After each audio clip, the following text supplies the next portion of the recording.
अच्छा सोमा भाई, मेरा आपसे क्वेश्चन है कि जिस तरह के हालात चल रहे हैं, क्या बहरिया टाउन में इन्वेस्टमेंट वो ठीक रहेगी? आपकी क्या राय है इस बारे में? बिल्कुल, मेरे ख्याल में ये आइडियल टाइम है बहरिया में इस वक्त इन्वेस्ट करने का, क्योंकि एक्सपेक्टेड ये था कि ये जो डिजीज़ खास तौर पे आई है, इसके बाद जैसे ही बहरिया हेड ऑफिस ओपन होगा तो उस वक्त सब स्कूल ऑफ थॉट काम कर रहे थे। कुछ लोग कह भी रहे थे कि सेल्स ज़्यादा बढ़ेंगी और सेल का प्रेशर आएगा, लेकिन जो आप अगर देखें ऑन ग्राउंड रियलिटी ये है कि बायर ज़्यादा हुआ है। काफ़ी सारी जब आस्किंग हो रही है, ज़्यादातर क्लाइंट्स हमें आस्किंग कर रहे हैं और बाइंग कर रहे हैं। इससे जो ट्रांजैक्शंस आप जितनी भी हो रही हैं उसमें मतलब ऐसा नहीं है कि चीज़ें स्टक हुई हुई हैं, जैसे ऑल ओवर द वर्ल्ड एक चीज़ें बिल्कुल स्टक हुई हुई हैं, बिजनेस बिल्कुल खड़ा है, चल नहीं रही कोई भी चीज़। लेकिन ये है कि बहरिया में इतनी ट्रांजैक्शंस होना और बायर्स का इसमें इंटरेस्ट लेना, ये एक गुड साइन है और इस वक्त बाइंग हो रही है मिनिमम प्राइसेस के साथ। आपका क्या ख्याल है? हमारी वही ऐसे ही है जी, इसमें आप ठीक कह रहे हैं, ठीक है। लेकिन ये कि मैं एज ए इन्वेस्टर अगर बात करूं, मैंने खुद यहाँ इन्वेस्टमेंट की थी, मुझे तो अभी तक कोई इस पर रिटर्न और प्रॉफिट नहीं मिला। मतलब इतनी अनसर्टन मार्केट है, इतनी इसमें जल्दी तेज़ी से चेंजेस आते हैं कि एक आम आदमी जो है वो तो एंटिसिपेट ही नहीं कर पाता कि यार मेरी प्रॉपर्टी का कब वो ऊपर चली जाएगी, कब एप्रिशिएट कर जाएगी, कब डेप्रिशिएट कर जाएगी। और ये जो एक चीज़ है, ये अनसर्टनिटी जो है, ये पिछले 1.5-2 साल से जो है, इसकी वजह से ओवरसीज़ क्लाइंट्स का और एक नॉर्मल जो सफ़ेद पोश लोग हैं उनका ट्रस्ट बहुत टूटा है बहरिया टाउन से, क्योंकि चीज़ें पॉजिटिव और ऊपर जाने के बजाय नेगेटिव में चली गई या फिर उसी तरह स्टेबल रहीं। और होता ये है कि जी जो चीज़ ऊपर जा रही है ख़रीद ली, 6 महीने बाद पता लगा जी नीचे आ गई। फिर वो इतनी ऊपर आई कि बस 2-2.5 लाख रुपए का उस पर आपको प्रॉफिट आ रहा है। आप बेचने गए तो 50,000 अपने डीलर को दे दिए, 50,000 आपने टैक्स दे दिया, ये आपने वो फीस दे दी, बचा क्या 25,000 रुपये जेब में रख के मैंने क्या करना है? तो ये बात मेरी समझ में नहीं आती। अच्छा, एक चीज़ और भी देखने में आई है कि ये भी एक कम्युनिकेशन गैप है। यानी कि अगर किसी क्लाइंट का किसी ने भी अगर कोई प्रॉपर्टी बाय की है तो आप कह लें कि वो अगर कॉन्टेक्ट में नहीं रहता किसी भी अपने डीलर से, एजेंट से, तो इससे भी आप कह लें कि मार्केट में या फिर उसकी वैल्यू में उनको फ़र्क आता है। बिल्कुल आप सही कह रहे हैं। असल चीज़ ये है कि मैं आपसे बिल्कुल आप सही कह रहे हैं, अनसर्टेनिटी है। और जो लोग ख़ासतौर पे अपनी प्रॉपर्टी के साथ अटैच रहते हैं कि एक बंदे ने इन्वेस्टमेंट की है, उसके बाद वो परसू करता है कि मेरी इन्वेस्टमेंट कहाँ तक पहुँची है, क्या हुआ है, उसके लिए तो ये ठीक है, वो उस वक्त अपनी ट्रेडिंग करता है, सेलिंग बाइंग सारा चीज़ें करता है। एक बंदे बिल्कुल लेके जब बिल्कुल कहते हैं ये ठीक है आप 2 साल बाद देखेंगे, साल बाद देखेंगे, उनको यहाँ पे सरप्राइज़ मिलता है। एक बात। दूसरी बात सर ये है, जो पोजेशन वाला एरिया है यहाँ पे बहरिया में लोग रह रहे हैं, जो पॉपुलेटेड है, वो एरिया कंफर्टेबल, मतलब आप कंपेयर अगर दोनों को कंपेयर करें तो वहाँ पे फ़र्क है। वहाँ पे ये है कि जैसे फॉर एग्जांपल आप प्रीसन 19 की बात करते हैं तो इसकी प्राइसेस वो 26 लाख से ये स्टार्ट हुआ ऐसे ही, और अब 55 और 60 तक है। इसी तरीके से इकबाल विला और कायद विला।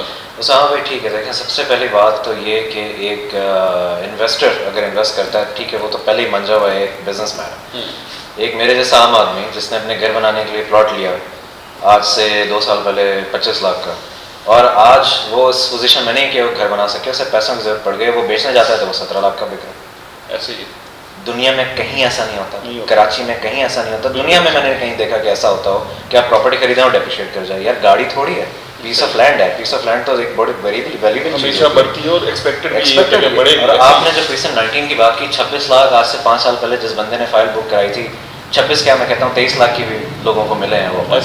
ठीक है, वो 50 दफ़ा एक अपार्टमेंट बिक चुका है। एक आदमी जिसने आज से 2 साल पहले 55 लाख का वो अपार्टमेंट लिया है, तो वो कितना बढ़ गया होगा? उतने का उतना पड़ा है, ज़्यादा 2-2.5 लाख का फ़र्क आया, 3 लाख का फ़र्क आया। बिल्कुल ऐसे। और लेकिन ये भी देखने में आया कि जितना ही ये गेट के करीब हो गई प्रॉपर्टी और इसका और जो बैक पे प्रॉपर्टी, इसका भी काफ़ी डिफरेंस जो है देखने में आता है। बिल्कुल। इसकी क्या वजह है? मैं बता रहा हूँ, जैसे आप ये बात कर रहे हैं कि मार्केट नीचे गई जैसे प्लॉट्स की, उसी तरीके से मैं भी यही कह रहा हूँ, लेकिन पॉपुलेटेड एरिया में नीचे नहीं गई, वहाँ पे स्टेबल हो गई। मेरे ये सिर्फ कहने का मकसद है, जैसे इकबाल विला और कायद विला की भी बात करें, स्टेबिलिटी आई। अब जहाँ बहरिया भी यही चाह रहा है कि पॉपुलेटेड होता जाए, जैसे जैसे पॉपुलेशन आएगी। अब अली ब्लॉक की बात करें तो अली ब्लॉक अभी भी यानी इतने जो भी टाइम आया चीज़ें बिल्कुल बहुत माइनस में गई। अली ब्लॉक की एक अपनी जगह रही, क्यों? वहाँ पे बहरिया ने पहले पोजीशन अनाउंस किया, फिर विलास बनाए, लोगों को रहा, मतलब वहाँ पे सारी सेफ्टी सिक्योरिटी सारी चीज़ें प्रोवाइड कर दी। अब क्या हो रहा है, अब वहाँ की चीज़ें बेहतर हो रही हैं, उसका प्रॉपर्टी के खास तौर पे अली ब्लॉक को अगर हम देखें तो उसके भी रेट्स बढ़ रहे हैं। क्यों? वो पॉपुलेटेड हो गया, 10A पॉपुलेटेड हो गया, उसकी प्राइसेस स्टेबल हो गई। मेरे ख्याल में बहरिया में इन्वेस्टमेंट करने के लिए ख़ास तौर पे बंदों को सबसे पहले ये देखना है कि उस एरिया की लोकेशन और पॉपुलेशन दोनों चीज़ें क्या हैं। अगर तो वहाँ पे आपने कोई ऐसे प्लॉट्स देखे हैं जिनके ऊपर आप कंस्ट्रक्शन कर सकते हैं, डेवलप्ड एरिया है, तो ठीक है। अब जैसे ये वाला टाइम है, इस वक्त जो मिनिमम साइड पे चीज़ें जानी थी जा चुकी हैं, ये बेस्ट टाइम है बाइंग का। इससे कम मेरा नहीं ख्याल कभी बहरिया की मार्केट है। लेकिन मैं अभी भी आपकी बात से 100% एग्री नहीं करता, क्योंकि देखें ये पर्सन टू पर्सन वेरी करता है। ऐसे ही मैं सिर्फ एक उस आदमी की बात कर रहा हूँ, एक आम आदमी जिसकी एक फैमिली है, छोटी सी वाइफ, 2 बच्चे, वो सैलरीड पर्सन है, उसने जमा पूंजी अपनी जमा करके एक प्लॉट लिया कि मैं इससे आगे अपना घर बनाऊँगा। अब हालात ऐसे आते हैं फर्दर, खुदा ना खास्ता अगर ये और वर्स हो जाते हैं हालात, तो वो चाहेगा कि मैं उसे बेचूँ। अब जब वो बेचने जाएगा तो उसे आप क्या उसे 25 वही कीमत मिलेगी जिसमें उसने वो खरीदा? नहीं मिलेगी। उसकी इधर एक मेरी बात सुने, आप बिल्कुल सही कह रहे हैं, और विक्टिम्स बन जाते हैं, इसमें कोई शक नहीं है, बंदे जो हैं वो विक्टिम्स ही होते हैं। लेकिन इन द मीन टाइम आप देखें ये जो crisis all over the world है, ठीक है, अगर आप कुछ बंदों ने डॉलर्स ही लेके रखे हुए हैं फॉर एग्जाम्पल, तो वो कितने क्राइसिस में जा रहे हैं, उनके लिए भी जो वो सारी इन्वेस्टमेंट की और जो उनकी कैलकुलेशंस थी वो कहाँ पहुंचे हुए थे। अगर रुपी वैल्यू के हवाले से बात करें तो अब कहाँ पे ये तो ऑल ओवर द वर्ल्ड ये वाला मामला वो तो डेवलपमेंट चार्जेस का बैरियर है, वो बात आपकी ठीक है, उसको भी लिंगर ऑन लेकिन यही मैं आपको बताता हूँ, इसी से मैं इस बात को लिंक करता हूँ कि बहरिया इन सिचुएशंस को क्रिएट करता है। हाँ, ये बात बिल्कुल सही कह रहे हैं। जहाँ तक मेरा ख्याल है कि आप देखें, अब सारी चीज़ें सही हो रही थी, जमात इस्लामी से एग्रीमेंट हो गया था, चीज़ें स्टेबिलिटी की तरफ जा रही थी, मुआहदा हुआ था कि पोजेशन लेटर्स नहीं भेजना, जिस तरह की मैंने पहले ही आप लोगों से बात की। अब वो उन्होंने वही हरकत करके दोबारा मार्केट में डिस्टेबलाइजेशन कर दिया है। जिन लोगों की प्रॉपर्टीज एप्रिशिएट हो रही थी वो दोबारा डेप्रिशिएट हो गई, लोग डर गए, बैठ गए। तो इस तरह तो नहीं, जब इस तरह करेंगे तो किस तरह बात करेंगे? बिल्कुल आपने जो बंगले बनाए प्रीसेंट 2, आप आबादी की बात करते हैं, प्रीसेंट 2 प्रीसेंट 19, उसके बाद क्या बात है? प्रीसेंट 10 खाली पड़ा है, प्रीसेंट 11 खाली पड़ा है, 2-3 स्ट्रीट्स हैं जो भरी हैं। नहीं 10A में अच्छी पॉपुलेशन हुई है, लेकिन उसकी मार्केट स्टेबल है। मैं मानता हूँ उसकी मार्केट लेकिन स्टेबल। देखें, आप मुझे एक बात बताएं कि आज से 1 साल पहले वहाँ पे जो, अगर मैं गलत नहीं हूँ तो 10A में जो 200 गज के विला हैं वो 1-20-1-25 पे थे विद की, अभी भी उतना ही। इसमें मेरी असेसमेंट ये है कि आप देखें प्रीसेंट 31 की बात करें, प्रीसेंट 35 की बात करें, अगर देखें आप स्पोर्ट सिटी का विला है, वहाँ पे लोग रह रहे हैं, अग्रीड, कितना ज़बरदस्त विला है, स्पेशियस है, बहरिया ने कितना सस्ता दिया लोगों को। और जो बंदा भी, मेरा आज तक मुझे वो बंदा नहीं मिला जिसने कहा कि बहरिया का स्पोर्ट सिटी का विला थोड़ा सा भी कहीं से जनाब ये नहीं ठीक है या वो, और इतनी कम प्राइस में, no one can imagine even. क्यों? उसकी प्राइस आप देखें और उसकी कंस्ट्रक्शन कॉस्ट देखें, ये दोनों चीज़ों में कितनी बड़ी वेरिएशन है। आप अगर कंपेयर करें पूरी दुनिया के साथ मार्केट को बहरिया की, इस वक्त ऑल ओवर द वर्ल्ड एक क्राइसिस है, मार्केट डाउन साइड पे है, नो डाउट, लेकिन बहरिया ने फिर भी डिलीवर किया हुआ है। बहरिया अभी भी डिलीवर कर रहे हैं, नई कंस्ट्रक्शंस कर रहे हैं, ज़्यादा लोग आ रहे हैं, और ख़ास तौर पे इस डिजीज़ के अंदर जिस तरीके से बहरिया ने चीज़ों को मैनेज किया है, अपने गेटेड कम्युनिटी है सारी, हर चीज़ जो भी आने वाले लोगों हैं उनको पहले पूछा जाता है क्यों आ रहे हैं, अगर देखते हैं तो थोड़ा ज़्यादा ज़रूरी काम नहीं है तो उसको कह देते हैं आप इधर ही स्टे करें, आप अंदर ना आएँ। इवन जो यहाँ के रेजिडेंट्स हैं जब बाहर जाने लगते हैं तो कहा जाता है कि यार आप ना जाएँ, आपकी मेहरबानी, आप बहरिया के अंदर हैं। इसकी क्या रीज़न है? इसमें ये बेसिकली सोशली रिस्पॉन्सिबिलिटीज़ हैं। ये मेरे ख्याल में बहुत सारे क्लाइंट्स भी कोशिश कर रहे हैं कि बहरिया में आके रहें इस डिजीज़ में, जिस तरीके से पूरी दुनिया में एक बहुत बड़ा क्राइसिस आया है, कराची शहर में बहुत परेशानी है, तो बहरिया वाले लोग हम बड़े कंफर्टेबल हैं, अच्छे इन्वायरमेंट में एक ओपननेस के साथ हम लोग सारा रह भी रहे हैं, और हमारा एक बड़ा हमें तसल्ली भी है कि यार बिल्कुल नीट एंड क्लीन इन्वायरमेंट है।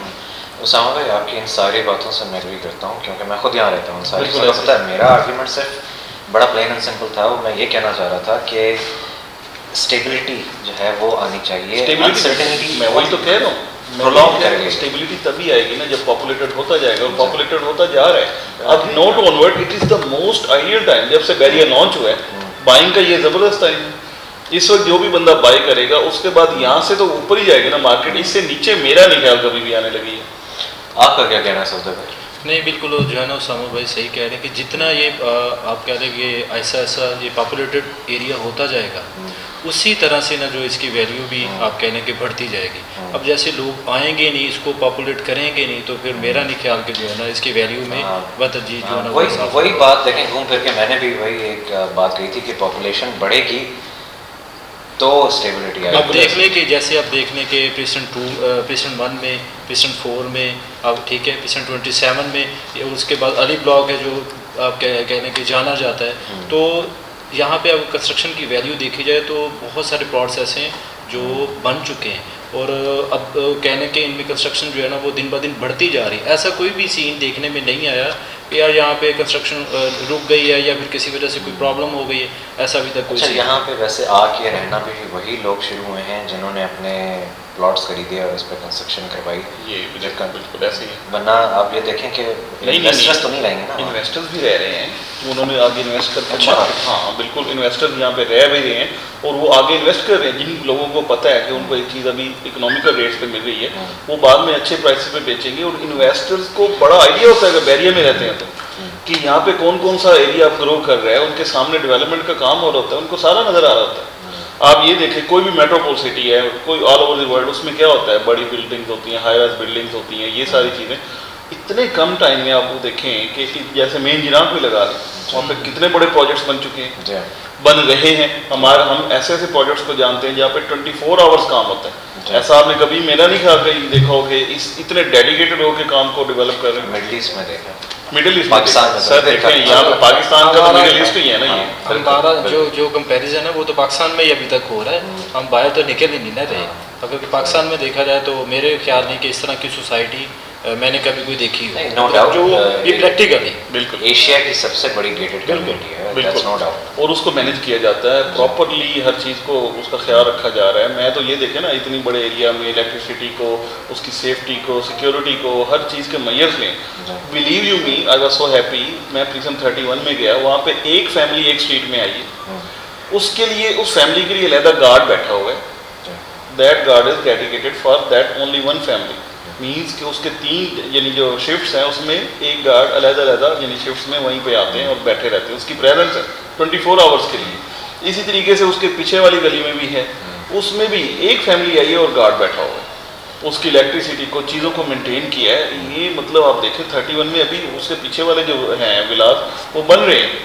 35 की बात करें, मतलब वहाँ पे आपको जो बहरिया की एक यूनिकनेस है वो तो यही है ना कि लोग यहाँ पे कंफर्टेबली रहे, पीस ऑफ माइंड के साथ रहे, उनको कोई इशू ना हो, वो लोग रह रहे। वो बड़े मतलब अप्रिशिएट कर रहे थे। मैं उनसे मिला, उन्होंने कहा यार हम तो बड़े खुश हैं, यहाँ पे कोई इशू नहीं है। और लोग हमारे अब उनकी वजह से बहुत सारे लोग आने को तैयार है। उन्होंने कीज़ ले ली।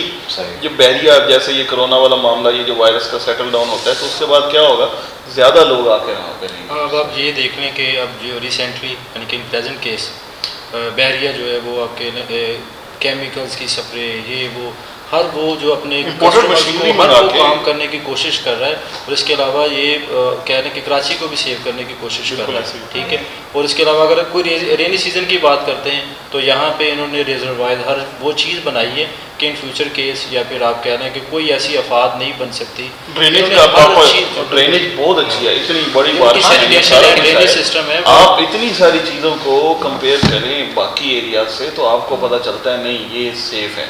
मैं आपको एक बात बताऊं, इन्वेस्टर जो भी है डेफिनेटली मैं एग्री करता हूं, उनके पैसे बहुत कम हुए, बहुत सारे लोगों जिनके प्लॉट्स का इशू बना पोजेशन के हवाले से हुए, डेवलपमेंट चार्जेस के बारे से। लेकिन आप ये देखें कि अभी भी दे आर सो कॉन्फिडेंट कि बहरिया में रह के बहुत बेहतर चीज़ें हैं कंपैरेटिवली। यहाँ पे चीज़ों को बड़ा अच्छा मैनेज किया गया है। ड्रेनेज को देख लें, ये इतनी बारिशें हुई हैं कराची में तो बेचारे इलेक्ट्रिसिटी के साथ कई बंदे करंट लगने से फौत हो गए। यहाँ पे कोई बंदा ऐसा इमेजिन नहीं कर सकता। तो ये सारी चीज़ें, इसकी यूनिकनेस तो है ना।